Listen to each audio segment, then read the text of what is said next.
এদিকে আবার এ রাজ্যের ছবিটা দেখাবো আপনাদেরকে, যেখানে তৃণমূলের প্রতিষ্ঠা দিবসের দিনই আবার কোন্দলে রণক্ষেত্রের চেহারা নিল ভাঙড়। দলীয় পতাকা উত্তোলন ঘিরে আরাবুল ইসলাম এবং শওকত মোল্লার অনুগামীদের মধ্যে তুমুল সংঘর্ষ, তাও আবার পুলিশের সামনে গাড়ি পর্যন্ত ভাঙচুর করা হলো। আর সংঘর্ষ থামাতে হিমশিম অবস্থা পুলিশেরও। কোন রকমে এলাকা ছাড়েন আরাবুল, আর সন্ধ্যেবেলাতেই শওকতের বিরুদ্ধে অভিযোগ দায়ের করলেন আরাবুল ইসলাম। দেখুন।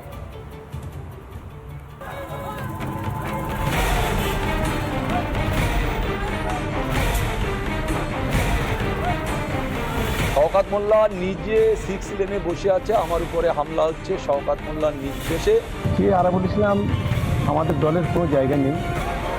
তৃণমূলের প্রতিষ্ঠা দিবসে গোষ্ঠী কোন্দলের রণক্ষেত্র ভাঙড়। বছরের প্রথম দিনেই ভাঙড়ে তৃণমূল বনাম তৃণমূলের যুযুধান লড়াই। লাঠি সোঁটা ইট পাথর নিয়ে ভিড়ে গেলেন ভাঙড়ের দুই দাপুটে নেতার অনুগামীরা। বচসার শুরুটা হয়েছিল প্রতিষ্ঠা দিবসে আরাবুলের দলীয় পতাকা উত্তোলনকে কেন্দ্র করে। ভাঙড়ের হাতিশালার কাছে শুরু হয় সংঘর্ষ। পরিস্থিতি নিয়ন্ত্রণে বিশাল বাহিনী নিয়ে ময়দানে নামে পুলিশ। যদিও কোনো কিছুর তোয়াক্কা না করে পুলিশের সামনেই চলে তাণ্ডব। এদিকে দুই নেতার দামাল ছেলেদের সামলাতে গিয়ে তখন রীতিমতো অসহায় পুলিশও। যদিও পুলিশ সত্যি নিরুপায় ছিল, নাকি শাসক পক্ষের কোন্দল বলেই বল প্রয়োগে কুণ্ঠিত ছিল, তা বোঝা গেল না।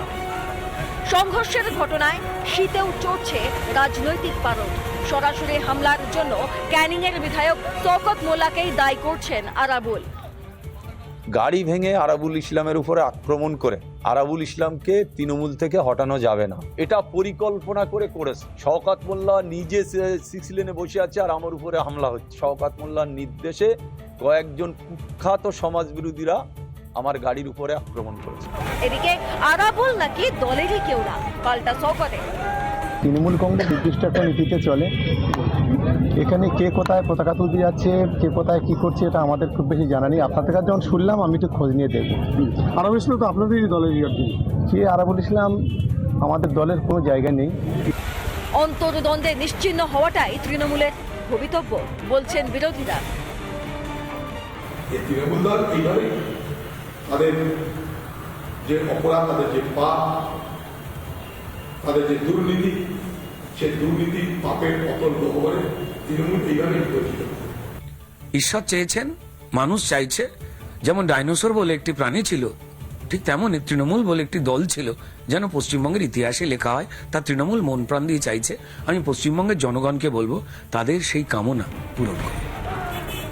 তৃণমূলের অন্তর্দ্বন্দ্ব নতুন কিছু নয়। দলনেত্রীকে বারবার সাবধান করা সত্ত্বেও দিকে দিকে দলীয় কোন্দলে রক্তাক্ত হয়েছে বাংলার মাটি।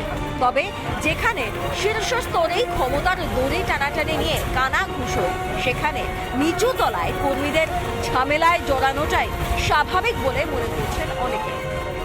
রিপাবলিক বাংলা। যে ছবি 5ই আগস্টের পর থেকে টানা দেখতে পাচ্ছি আমরা, সেই ছবিগুলো কি দেশের স্বরাষ্ট্র মন্ত্রক, দেশের বিদেশ মন্ত্রক দেখতে পাচ্ছে না? বিজেপির কাছে প্রশ্ন রয়েছে, অন্যান্য রাজনৈতিক দলই বা কি করছে? বসে বসে তামাশা দেখছে, মজা দেখছে? কারোর মনে হচ্ছে না? অন্য সময় তো মনে হতো, গাজার ক্ষেত্রে তো মনে হয়, বাংলাদেশের ক্ষেত্রে মনে হয় না কেন? ভারত সরকার দেখতে পাচ্ছে না? দেখতে পেয়েও কি পদক্ষেপ নিচ্ছে এরা? এদেশ, আমাদের দেশ ভারতবর্ষ।